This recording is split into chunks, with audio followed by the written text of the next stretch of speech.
Peut-être que vous êtes entrepreneur depuis des années, que vous avez une entreprise depuis des années, et vous vous posez la question à savoir si vous devez avoir une chaîne YouTube, et donc animer une chaîne YouTube. Je vous réponds juste après ça. Bonjour amis entrepreneurs ou futurs entrepreneurs, je suis Gabriel Moreau, créateur de la Pyramide 2000. Pyramide 2000 qui est là pour vous aider à créer ou à développer votre entreprise. Mais avant toute chose, voilà ce que je vous propose. Déjà, vous pouvez regarder ma vidéo, et si le contenu vous plaît et que vous vous dites « Tiens, j'aimerais bien en savoir plus sur ce formateur », je vous incite à rejoindre ma communauté des entrepreneurs 2000 en vous inscrivant à mes emails hebdomadaires. Le lien est dans la description de cette vidéo. J'ai terminé, alors bon visionnage.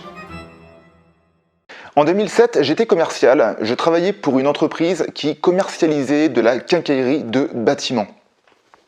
Et j'avais un objectif qui était de commercialiser le site internet de l'entreprise. Alors plus particulièrement, l'idée était d'inciter mes clients à commander les fournitures par leur compte client internet et donc de commander sur la plateforme du site de l'entreprise. Le problème, c'est qu'en 2007, j'étais confronté à deux fortes objections. La première, c'est que en 2007, beaucoup d'entreprises, beaucoup d'entrepreneurs n'avaient pas Internet. Et croyez-moi, j'habite dans la Nièvre, je ne sais pas si vous connaissez le Morvan, mais quand j'allais au fin fond du Morvan, alors je peux vous dire qu'Internet, ils étaient encore limite au Minitel. Donc c'était très compliqué de les convertir pour aller commander sur Internet. Donc ça, c'était la première objection. Et la deuxième objection, c'était le fait de tomber sur des gens qui me disaient « Ouais, c'est bon, prends-moi pas la tête avec ton Internet, tu commences à me faire chier ». Ça, c'était en 2007.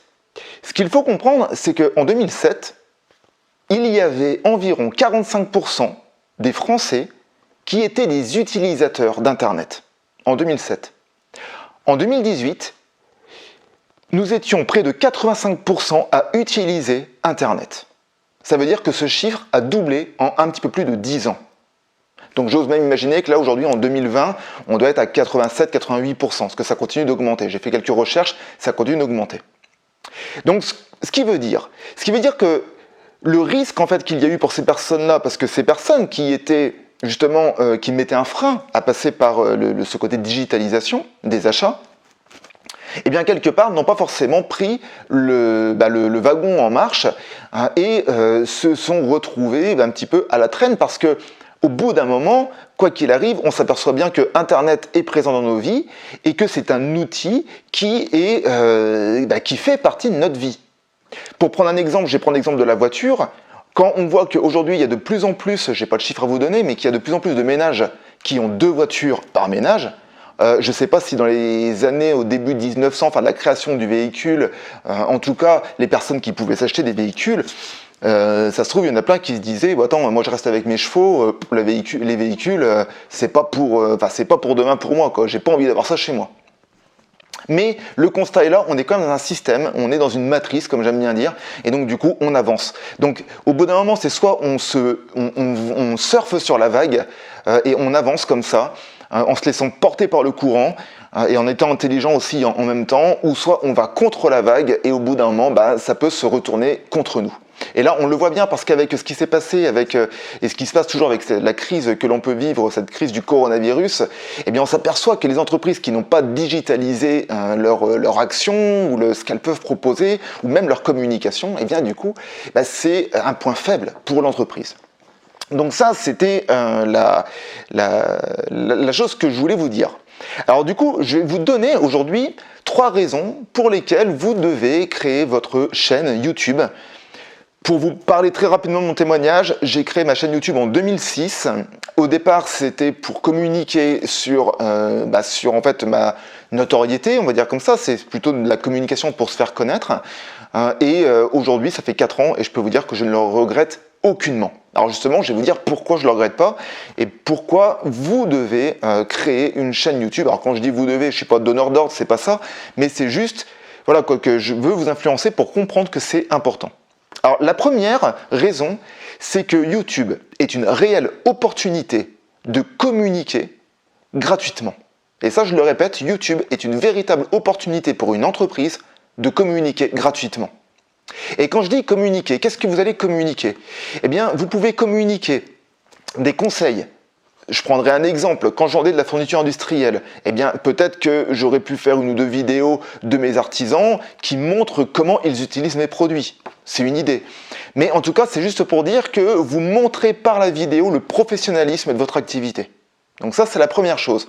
En plus de ça, vous pouvez montrer ce que vous faites dans l'entreprise, donc faire des vidéos plus institutionnelles où vous allez montrer justement la vie de l'entreprise. Et ça, c'est quelque chose qui fidélise votre audience et qui fidélise votre clientèle.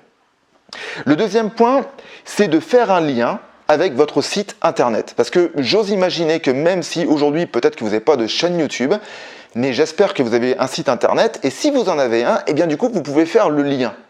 Et ce qui est super intéressant, c'est que YouTube va vous permettre de référencer vos vidéos, donc de référencer les mots-clés que vous aurez intégrés à vos vidéos, et donc du coup, de faire connaître par la même occasion votre site internet, et donc de gagner encore une fois de plus en visibilité.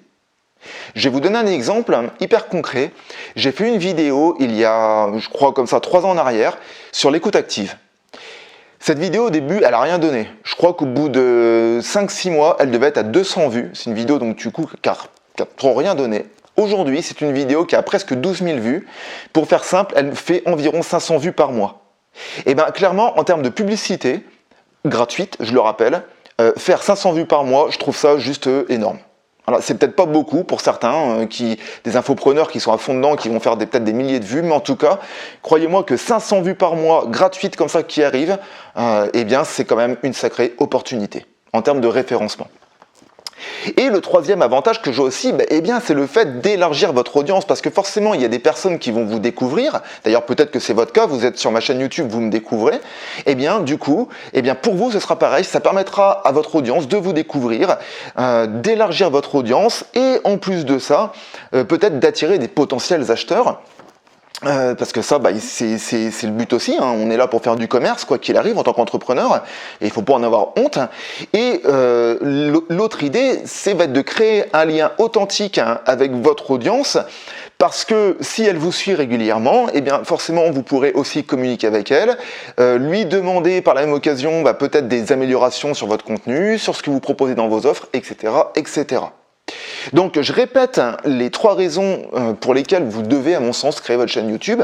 La première, c'est l'opportunité d'avoir une manière de communiquer gratuite.